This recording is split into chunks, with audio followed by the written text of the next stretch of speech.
the answer is yes. If you follow a process, you can have success. What is harder than I ever possibly imagined was getting people to follow the process. Hmm. Because the process works, why deviate? All right, guys, here we are back with another podcast. Today we are here with Mark Schmidt. He is the COO of Mr. Roofing out of San Francisco, California. Been in the business for quite some time, brings multiple decades of experience to this. So just happy to have the opportunity to talk with you today, Mark. Great. Thanks, Jake. Thanks for having me on. Yes, sir. Yes, sir. Well, before we even hop in, I like to really just keep everything just kind of laid back. Uh, have the opportunity for you to get to know me a little bit, for me to get to know you, and kind of just dive into our topic. I know for you, you became the COO about 2 years ago. That's correct?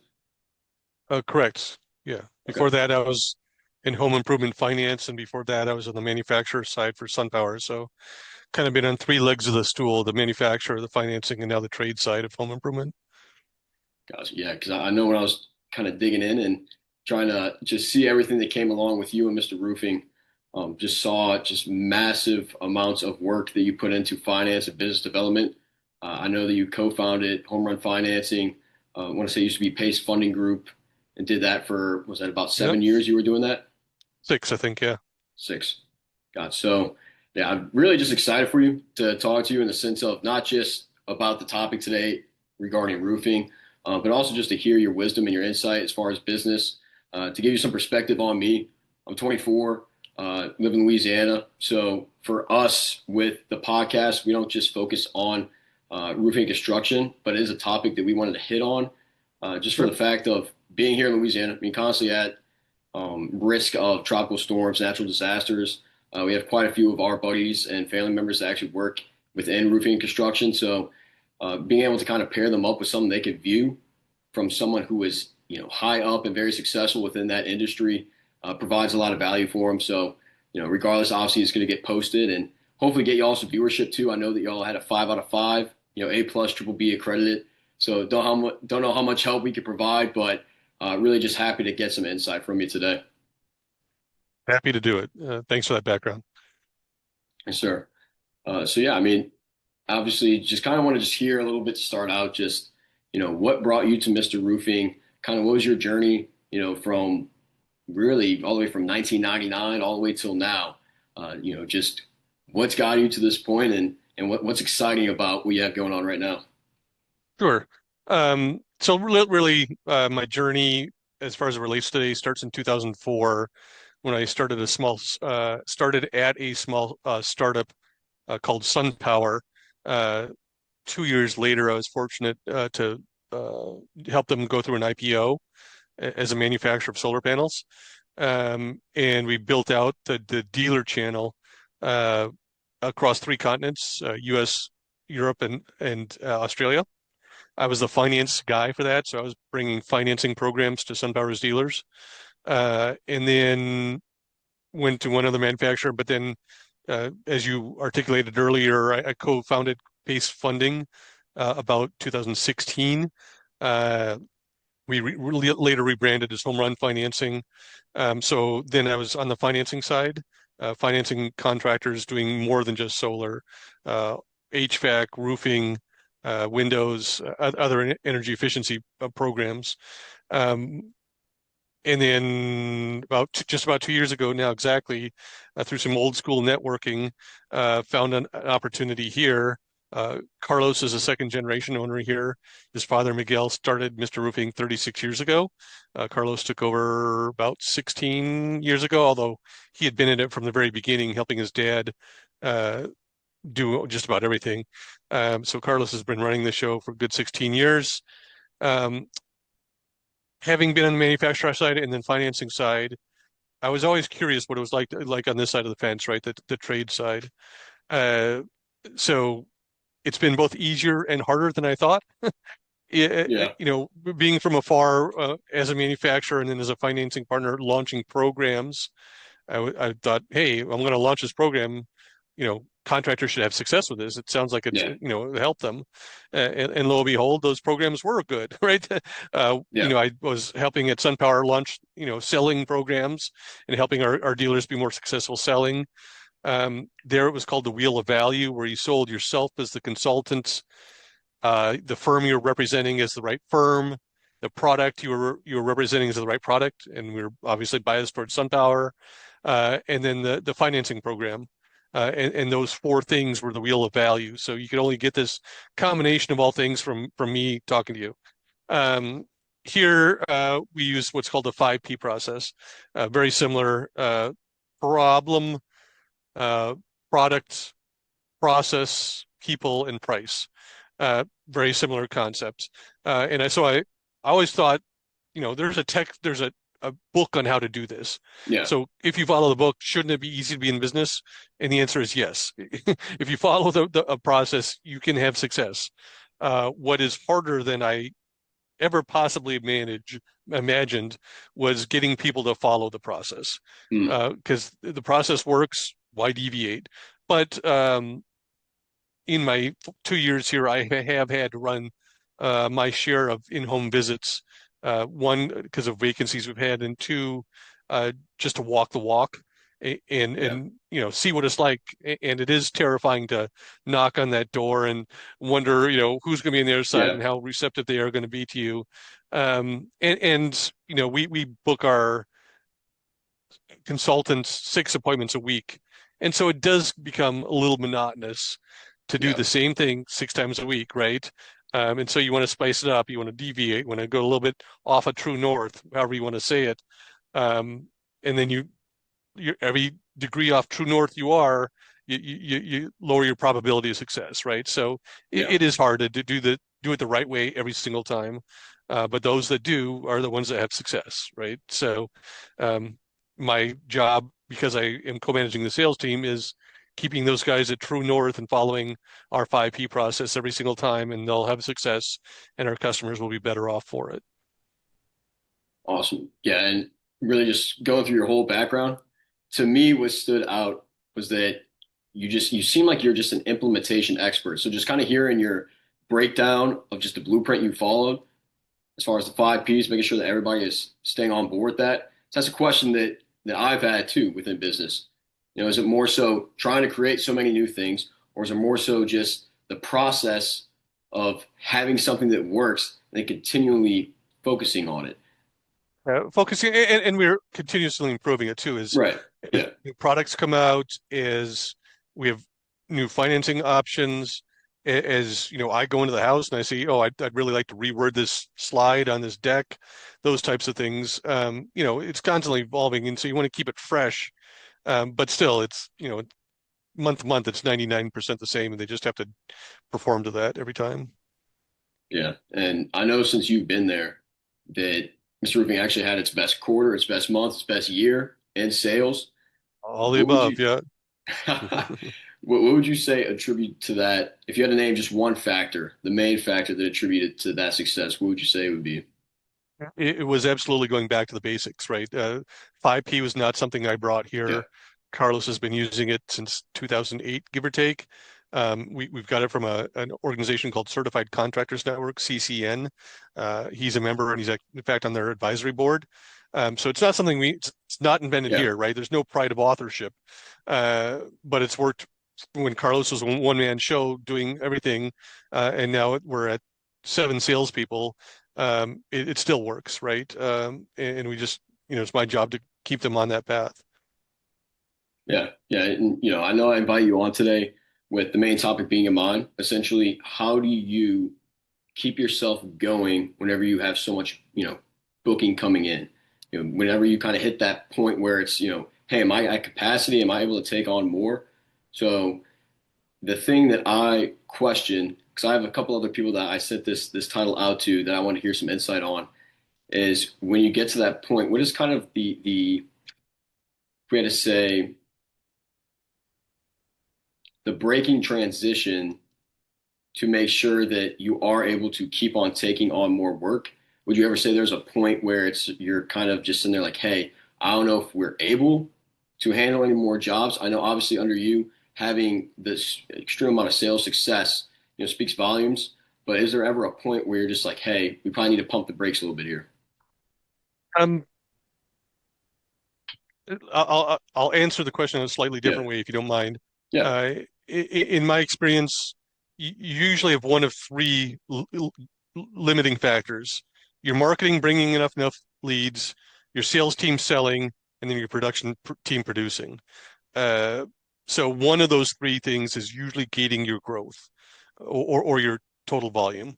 At this point in our history, it is the sales team selling. We have enough leads that we are booked out longer than I would like on our appointments.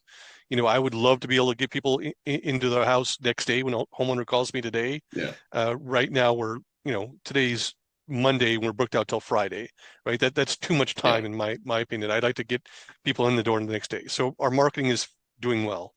And then our lead time in terms of production is right at 6 weeks, which is just right for us for the month of August. Uh, we're in Northern California where our season is very predictable. yeah, If you Louisiana, your season's probably pretty predictable in that you get the storms about now, I imagine. But but ours, the rain is relatively consistent. Call it Thanksgiving to Easter, right? And gotcha. that's when people's roofs leak, and as we say here, even a bad roofer is busy in those seasons.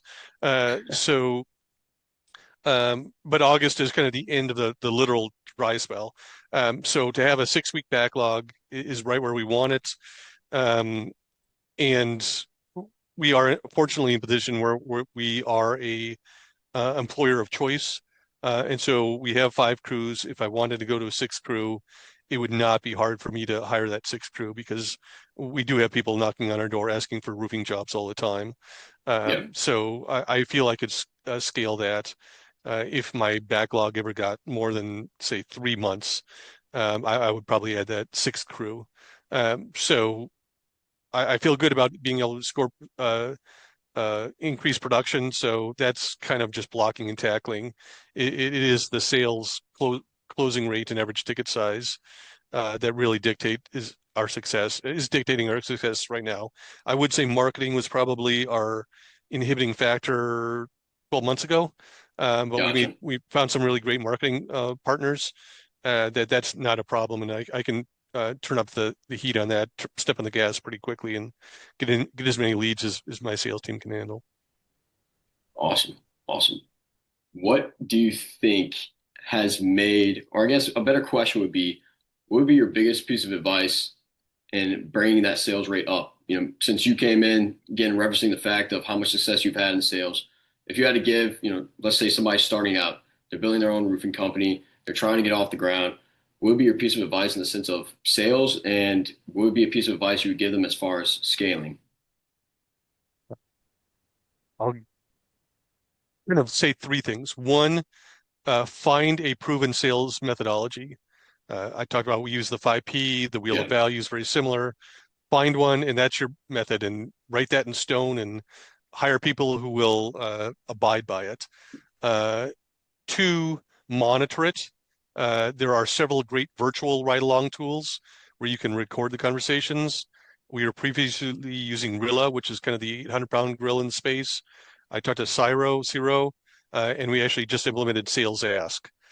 All gotcha. three of those are really good in-home recording tools, and that lets you see how well your uh, consultants are conforming to your process.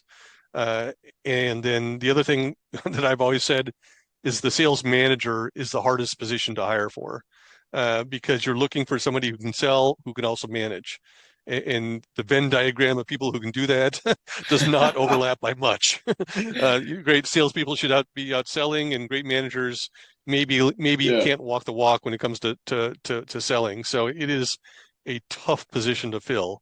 And so that'll, as you get big enough and you move from founder to, leader, um, and you need to hire somebody to manage the sales team because you're doing working on other parts of the business, that is a tough position to fill.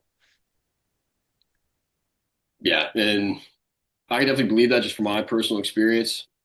Not necessarily just in roofing, but to your point, I have a lot of friends that have worked in the car industry. I've also worked in the automobile industry, and just seeing some of my buddies personally go from sales. I had a friend go into finance manager. He would constantly talk about the sales manager needing to be out there selling vehicles. It was Yep. costing them money.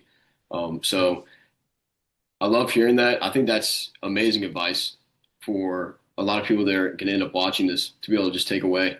That was really one of the biggest things I was excited about getting you on. Like I said at the beginning, not just talking about necessarily just roofing, but also just the aspect of business development. I mean, clearly you've had so much success with it, and that's something that a lot of people really want to have better insight from personal experience into.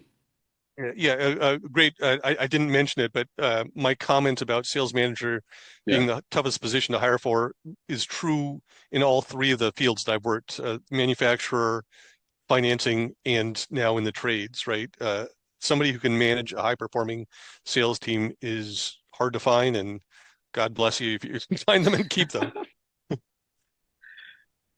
so with all that being said, we know where you're at right now.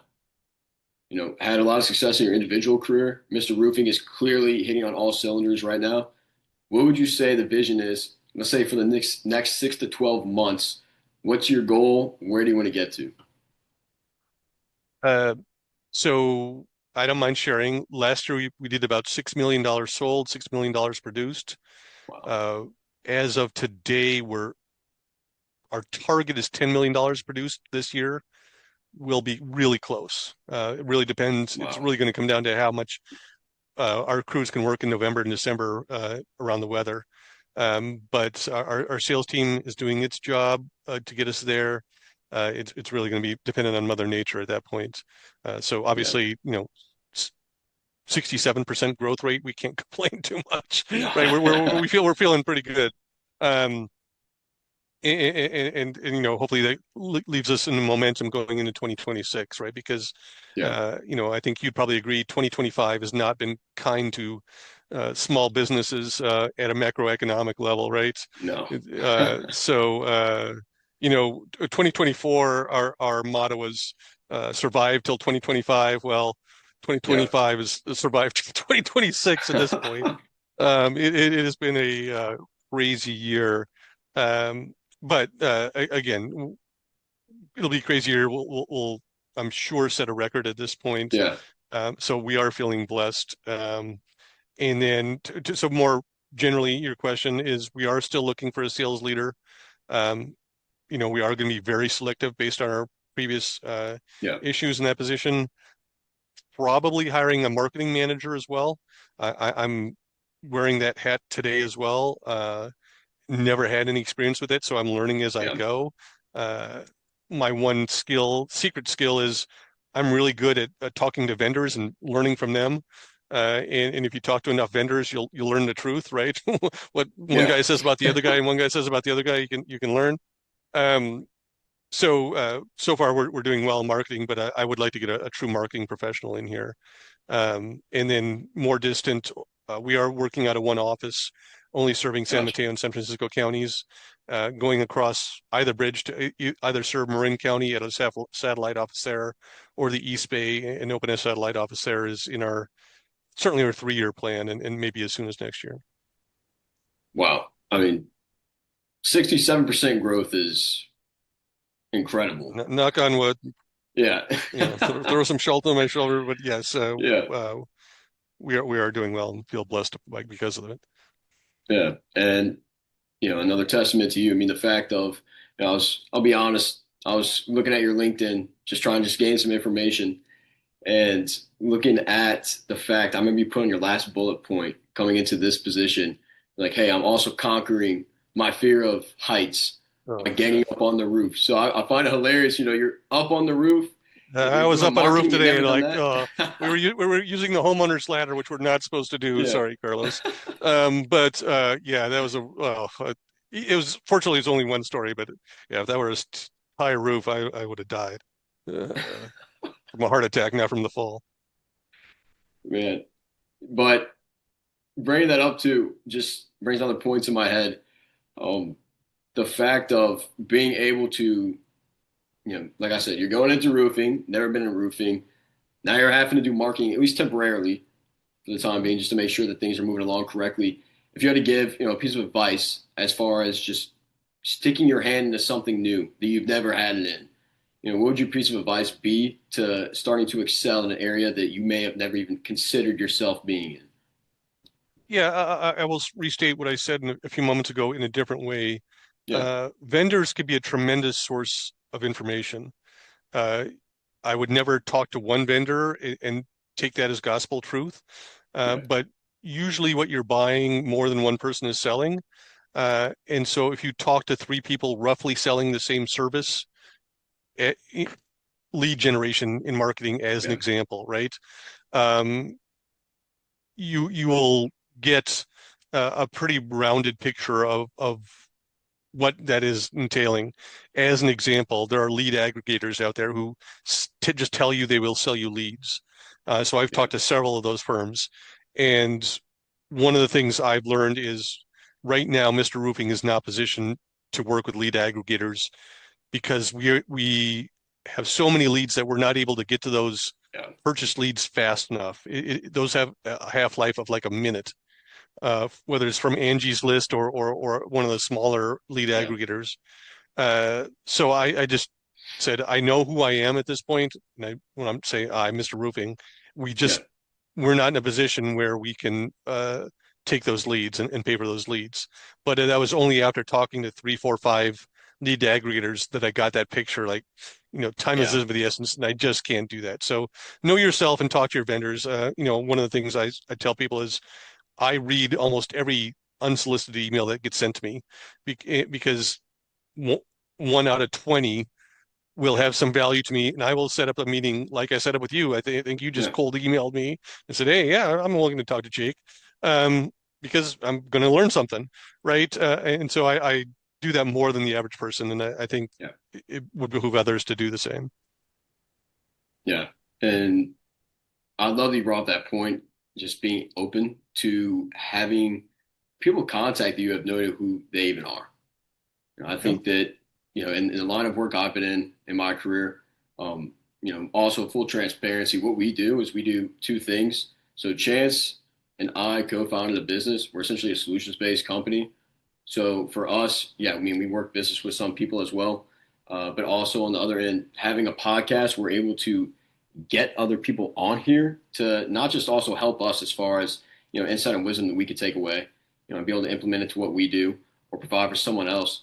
But I think it's just also a testament to what I've seen in a lot of people just pass up opportunities that are put on their table just because they're unwilling to listen to them or engage in a conversation. So Yeah, there's that cartoon that yeah, sometimes pops up on LinkedIn, or you know what I'm talking about, where it's like a tent in a medieval time setting, and the guy's going out the back door with a sword, right? And there's somebody, "Hey, oh, there's a salesman here." And he's like, "I don't yeah, have time to listen to a salesman. He's running out with a sword, and the salesman trying to sell him a machine gun, right?" Yeah, it's very true. If yeah, you are turning a blind eye to potential vendors, you are doing yourself a disservice for sure. yeah.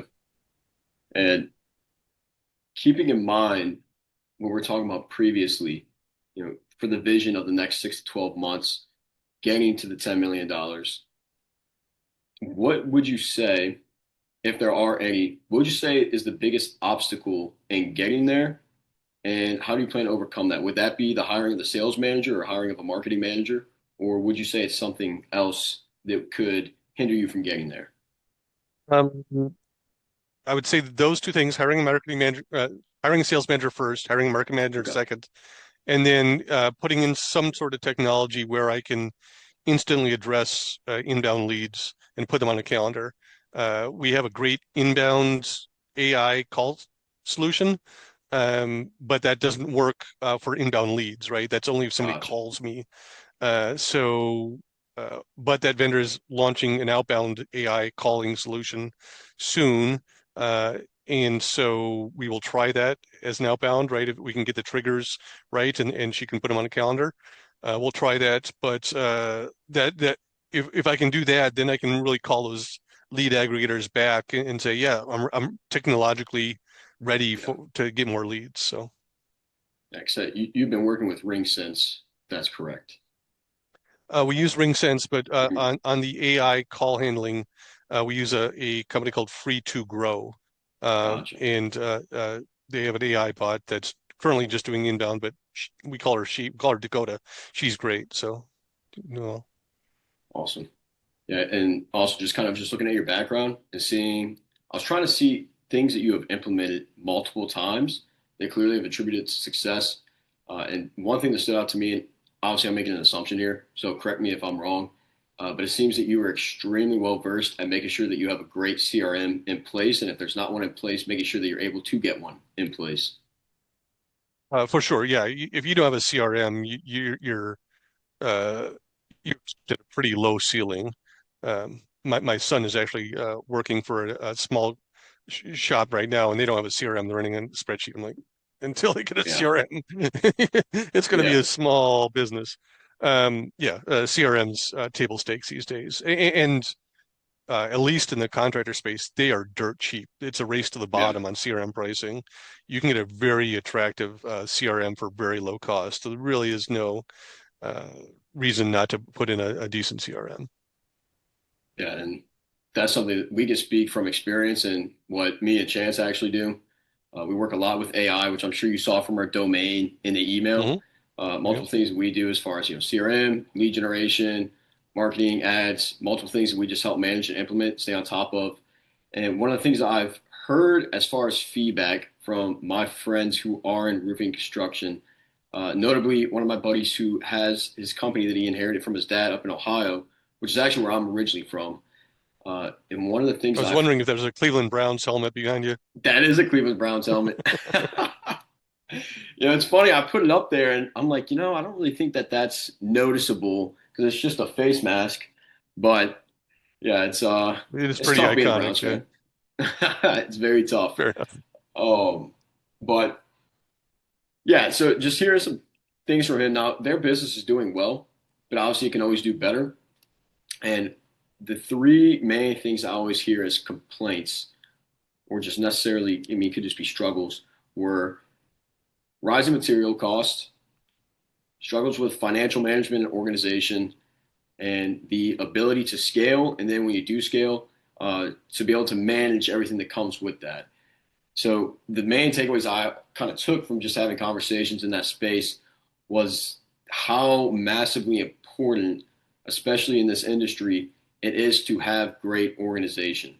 A lot of stuff that I've talked about as far as, for example, the rise in material costs, not having a good CRM or not having a good inventory management to make sure that you're on top of things, understanding how you can actually scale, bring in leads, uh, it just makes it very difficult to adjust to those costs going up. So, Yeah, yeah. Sometimes we take for granted that which we already have, right? yeah, And we have a great team. And we implemented EOS. Are you familiar with EOS?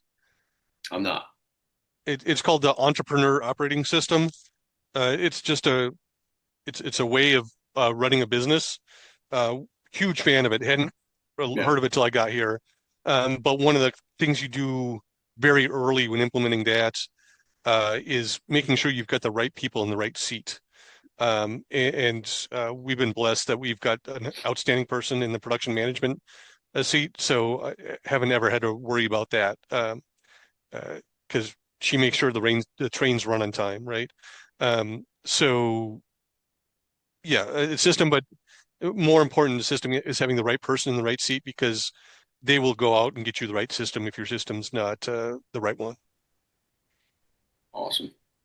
Yeah, and it's just another testament to the fact of the importance of actually making sure you have the right people in place. That's something that I've heard just repetitively. That's something that I believe myself, but having that reinforced, I love to hear that. Just being able to bring that to people who are going to end up watching this. The fact of what we've seen too, you can spend a lot of money to try to do things cheap, but if you don't have people who can effectively do it, if you don't have people that are worth paying that money to make sure they can go out and get things done, it's just you're working at a very inefficient pace. Yeah, and you know, speaking candidly, right, Yeah, the people who got you to a million and add a million may not be the right people in the right seat at 10 million or 20 million yeah, or 100 million, right? the people you need at, let's say 20 million, I'm not there yet, but say 20 million, Yeah. you probably can't afford those people at 1 million, right? But you need them at 20 million because otherwise you're just going to suffer through chaos every day, right? These are people who can think systematically, can create processes, manage processes, enforce processes that you that almost probably inhibit you getting to 1 million. So you want kind of people who can just scramble and get stuff done Yeah. at 1 million, but that kind of mentality will just kill you north of 10 million. Awesome. Yeah. Just being able to pivot, having that Yeah, mentality of, yeah. Yeah. and you hope those people grow with you and can make that change from getting stuff done to managing processes, but not everybody can, and so that's uh, the evolution of the business, right? I was brought in Yeah. at 6 million because the company had plateaued at 6 million just because they needed, one more person in the leadership team to kind of break through some ice barriers and let this rocket ship launch. So Yeah. And I know we're kind of running up on time here. So really just have two more questions for you that I'm interested in just sure, hearing. shoot. So as a very highly respected leader within the company, in your 2 years of time there, what would be your biggest piece of advice that you've learned in the sense of the roofing industry pertaining to roofing? And what would you want somebody to take away if they do watch this podcast? Biggest advice in roofing. I think roofing probably realistically and honestly has the is perceived as the lowest tech of the trades. Guys go into roofing because they're good with a hammer and a nail, not because they're good with CRMs, for example. So uh, I think roofers can differentiate themselves based on technology usage probably easier than the other trades. I think Windows, HVAC, those guys, to get to any scale, you have to be pretty tech savvy and be to it. Roofers can get good size with having pretty bad technology, but you can really differentiate yourself pretty easily if you're open to use of technology that isn't very expensive, but that doesn't mean you have to sit through vendor presentations and choose vendors. Yeah. So that's one piece of advice. I'm sorry, what was your second question there? Haven't even said it yet, but I'm happy to hear the answer to the first question. I mean, that actually parlays to the second question pretty well. For us being an AI-based solutions company, what would you say going forward in the future here, the importance of AI is within your business and the importance of looking into and maybe incorporating some form of AI, whether that's, regarding CRM, regarding lead generation, multiple different areas. What would you put the level of importance that is as far as within the roofing industry? Um, it's a great question. I think the broader answer is AI is great when a human has a better chance of screwing it up than getting it right, right? Like our call center AI bot, she doesn't make mistakes, right? She doesn't have a Yeah. bad day, right? She always asks all the questions I tell her to ask, and looks at an appointment calendar accurately and books an appointment, right? Humans can make mistakes. They can skip a question. They can be off tone because they're having a bad day or the Yeah. dog's barking in the back room, whatever it is, right? So there's that.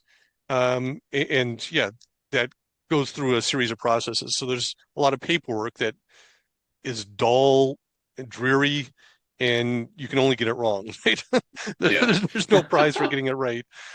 So that's kind of the next thing where we're going to look at AI is how do we get further through the process uh, Yeah. of uh, of the customer journey by using AI on things that humans don't really want to do because it becomes repetitive, and when it becomes Yeah. repetitive, it's prone to human error. And so, how can I use AI to take the dull stuff off people's plates, reduce errors, and let me elevate my people to more value-added tasks, Yeah. and compensate them accordingly as they're adding more value. Awesome. Yeah, that's perfect. I know one thing that I've seen in my opinion, as someone who works pretty much strictly within the AI field, if you want to call it that, is really just the saving of time. I think one of the biggest things, for a leader to be able to reposition his people or her people to, as you said, more value-centered tasks. But one thing that I'm a firm believer in is that you can't necessarily replace the impact a human has with AI, but you could definitely assist in making things easier for them and more effective. Yeah. So I love that Yeah. answer. Yeah, 100%. And where humans add value is usually interacting with other humans, right? yeah, We have had a few people said they don't like talking to our AI bot, right? They want to talk to a human. We can transfer them and that can happen. Some people just like, okay, I'm talking to a bot and I'm yeah, making the appointment. I'm accomplishing what I need to accomplish. They couldn't care yeah, whether it was a human or an AI. But on the consultant piece, when we're in the home, right, it's going to be a pretty big lift as a civilization for people to be yeah, buying a roof replacement from a AI agent, right? They're going to want to meet somebody and trust them to spend 20, 25, $50,000 on a new roof, right? They're going to want to look somebody in the eye and shake their hand.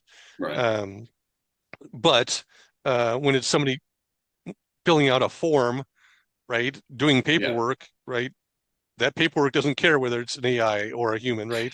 It just are you doing it right or wrong? So yeah, that's the bigger opportunity in front of us. love that. Well, hey, Mark, I want to say thank you for allowing this opportunity to talk today, provide all of your insight. Um, Obviously, I know it's kind of late in the day, so like I said at the beginning, you mean even just hopping on with me is something I'm very appreciative of. Um, Anything you would like to part with? Any last remarks? No, I assume you and I will talk offline about what your firm can bring to bear to help our business, and happy to have that conversation. Awesome. Yes, sir.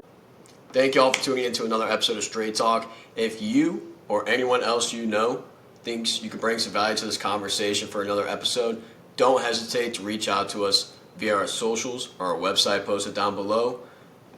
Until then, we'll see you next time.